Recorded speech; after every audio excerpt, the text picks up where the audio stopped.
Welcome to the Three Martini Lunch. Grab a stool next to Greg Columbus of Radio America and Jim Garrity of National Review. Three Martinis coming up.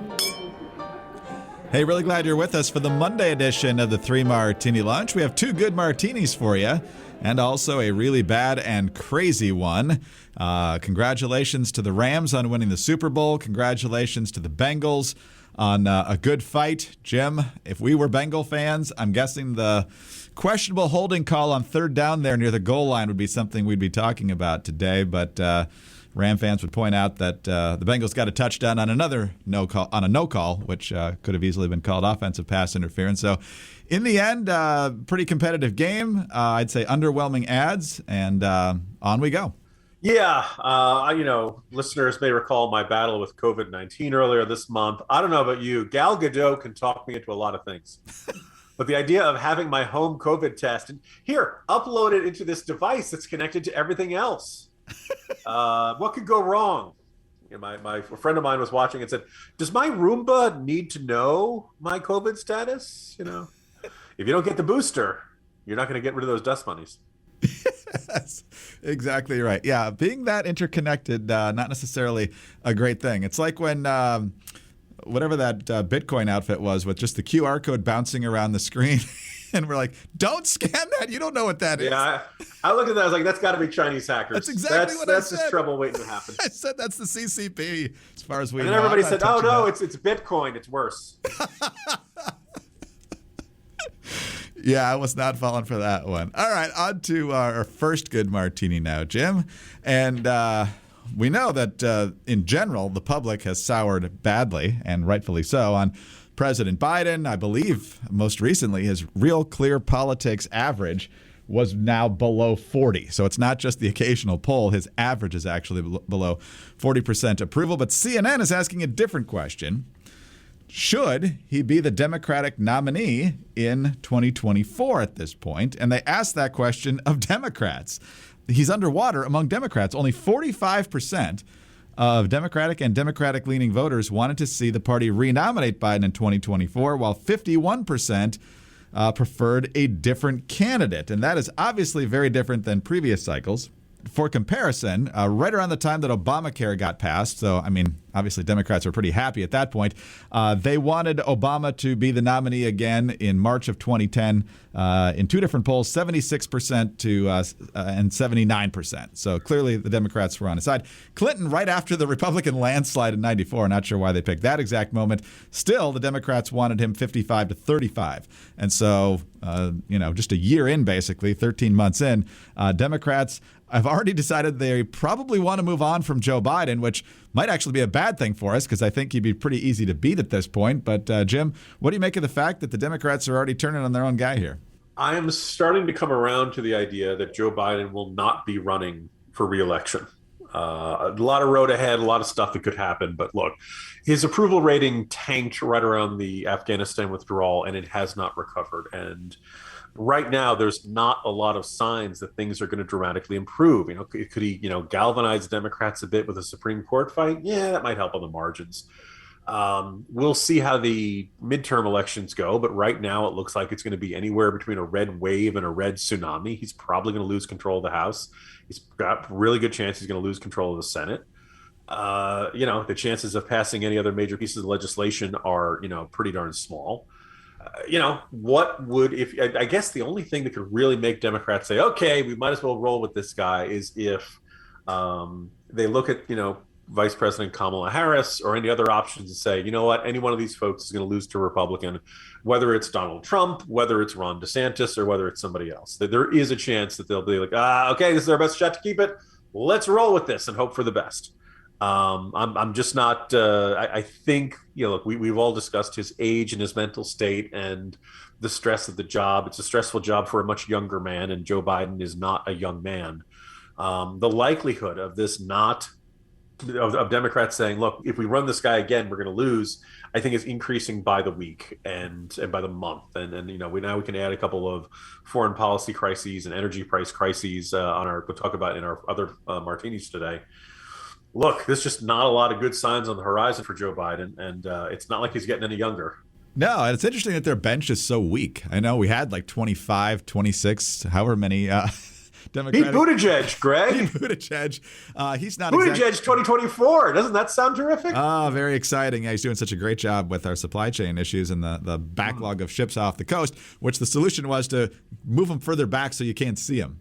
Not actually improve the speed at which they're unloaded. Kamala Harris is deeply unpopular. I mean, you've already got rumors, rolling around that Hillary Clinton might be back in the game. How is your bench this bad? I know you haven't won a lot of governor's races, but I mean, come on. This retread of different people is just amazing at this point. So, but usually don't see even a really struggling incumbent underwater at this point. But when he's pushing 80 years old, maybe it's a different calculation. But Republicans also have an issue in the same poll. 50% want to see Trump run again. 49% don't. So it's not only on the Democratic side where there's a split decision. We'll see what happens there. All right, Jim, on to even more good news. This isn't actually a good martini, but it's a great sponsor, and that is XChair. I don't know if you watched the game from your XChair, but you certainly could have, and had a very comfortable time last night. I did not, and every now and then on the couch, I was like, I wish I was sitting in my XChair. From the first moment I sat in my XChair, my body immediately said, so this is what a real office chair is supposed to feel like. I never actually looked forward to sitting in my office until I got my XChair. Now, can your current office chair give you a massage while you're working? Mine can. Can your current office chair heat up or cool down? My XChair can do that too. It's all in the ELEMAX massage and temperature regulation, which is exclusively designed and made for the XChair. And once you feel the customized support of XChair's patented dynamic variable lumbar, or DVL, your back will never be happy in any other chair again. High performance, quality engineering, and extreme comfort.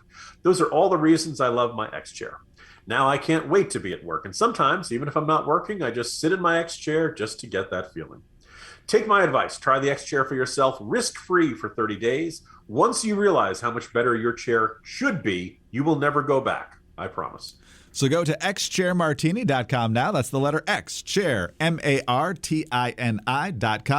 or call 1-844-4XChair for $100 off your order. XChair has a 30-day guarantee of complete comfort, and you can finance your purchase for as little as $30 per month. xchairmartini.com.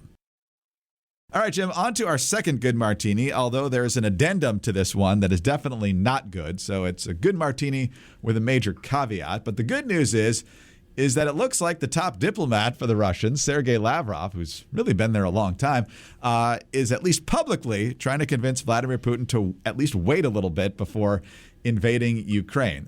In a televised exchange on Russian TV, and Reuters is reporting this, Putin and Lavrov had this kind of back and forth about the timing here. And Reuters reports in a televised exchange, Putin was shown asking Lavrov whether there was a chance of reaching an agreement to address Russia's security concerns, or whether it was just being dragged into tortuous negotiations.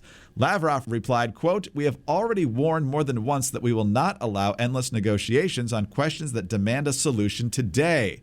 But as foreign minister, he said, I must say there are always chances." He added, "It seems to me that our possibilities are far from exhausted. At this stage, I would suggest continuing and building them up." The comments, Reuters says, appear to signal a reduced likelihood of imminent Russian military action after repeated warnings from the United States that Russia could attack Ukraine at any time. So, Jim, the fact that this played out in public certainly makes you think, at least on some level, that this is the Russians trying to present themselves as the reasonable ones. And so if they do end up invading sometime soon, or whenever it happens, that they'll have exhausted, man, we tried so many times, that's going to be their PR offensive, and this is all part of that. But if they are at least going to wait a little bit, that's good too. Yeah, I went through a lot of different factors in today's morning jolt. It's almost entirely about Russia and Ukraine. And the short answer is there's a lot of contradictory signals here. The most notable point is that the U.S. government certainly seems convinced that a invasion is imminent. There was even a leak to the New York Times suggesting that U.S. intelligence expects the invasion to start Wednesday. So, if you're listening to this in Ukraine, get out, as Jordan Peele's movie said. You also probably want to sell off any real estate you happen to have in Ukraine, because you may not be able to access it for a little while. But more seriously, there's a couple interesting factors that come into this. One is night illumination. If you're doing an operation at night, you want to have as little ambient light as possible, moonlight, things like that. It peaks on February 16th, so maybe that's when the Russians would not want to do it. They might want to gradually get smaller night by night through March 1st. So maybe if you're Russia, you may want to wait until the end of the month. The other factor is the weather, and apparently there isn't really any good fighting season in Ukraine. You either have really cold weather, makes it tough for your troops to move ahead, but at least the ground is hard, makes it easier for tank treads and other vehicles to keep going through that. Otherwise, they have the Rasputitsa, which is basically when the thaw, basically your frozen steppes thaw and turns into mud, and it makes it very hard for tanks, trucks, and things like that to go through. So if you're on the one hand, this might be Russia working against the clock. They don't want the spring thaw to come. They want to get as far into Ukraine as possible before that kicks in. But on the other hand, if the other thought is that if Russia is going to want to have as quick an advance as possible. Obviously, every advancing army wants to move as fast as possible, but the longer Ukraine can hold out, the more the for morale purposes, it turns to, maybe we can beat these guys. We have the home field advantage, so to speak. The longer the costs get for Russia, the more this turns into a potential. It took a very long time for them to get tired of Afghanistan, but it did happen. And this sense of whether the Russian economy, whether the Russian government, Putin is not by no means is this a type of country where we have to spend an enormous amount of time paying attention to Russian public opinion. But it is conceivable that at some point a Russian invasion of Ukraine starts accumulating losses on a level that even the Russian government cannot cover up or get the people to accept as a acceptable loss. So you add all that up. There are some indications, the U.S. government seems to think it's coming this week. Putin says they're not going to invade. Obviously, you can't take his words with a grain of salt. But that statement did indicate that they're not thinking of doing it anytime soon. And if that's the case, that's more time for more shipments of weapons to get in, which would make the Ukrainian resistance harder. So it is conceivable that time is on the Ukrainian side. Well, that would certainly be good news.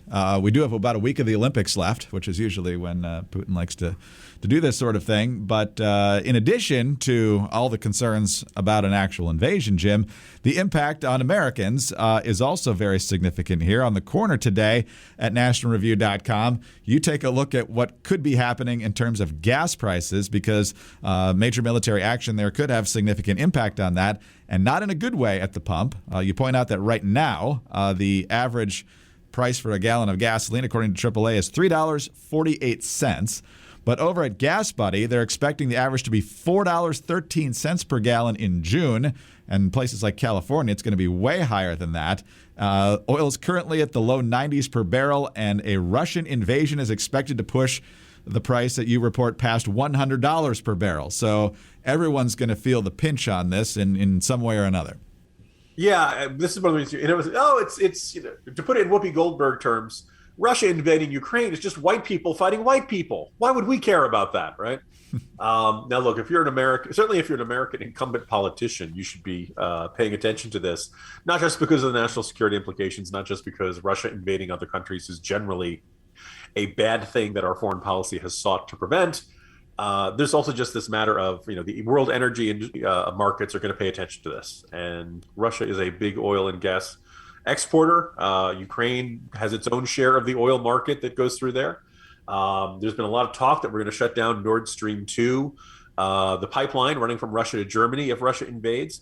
None of this is going to be good for world oil markets or energy markets, and you're going to see prices go up. And this is occurring when prices are already really high. Why do I write about this in the corner about once a week or so? Well, one, like lots of you out there, I fill up my tank and I notice the prices are not going down. I was kind of skeptical of the release from the Strategic Petroleum Reserve was going to have much of an effect. And, as it turned out, I think it brought back maybe a dime, maybe 11 cents for a couple of weeks. And now it's ahead of the price that it was at when Biden announced the policy. We are in bad shape when it comes to energy policy. And the last thing we need is another big energy shock. But if Russia goes ahead and does this, my guess is you will see oil price per barrel is going to go up pretty quick. And it would not surprise me if you saw the price of the gas pump go up pretty quick.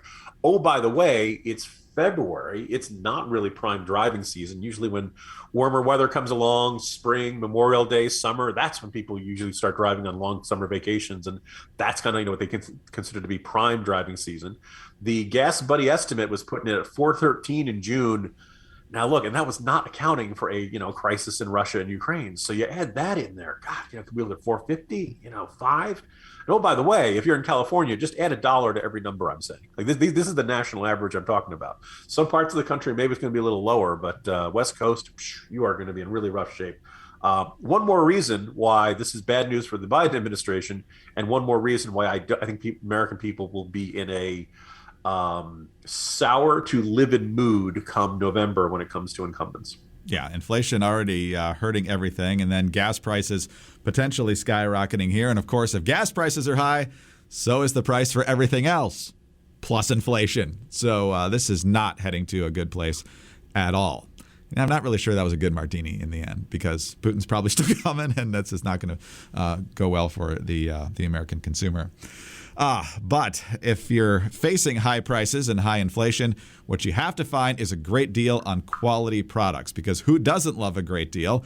And now when you click on the My Listeners page over at mypillow.com and enter the promo code Martini, there are over 20 deals for you to choose from. Here are just some of the current offers. My Pillows themselves, the pillows as low as $19.98. Slippers, 50% off. The My Pillow towel sets at their lowest price ever, just $39.99. 60% off any Giza Dream Sheets with a price as low as $39.99.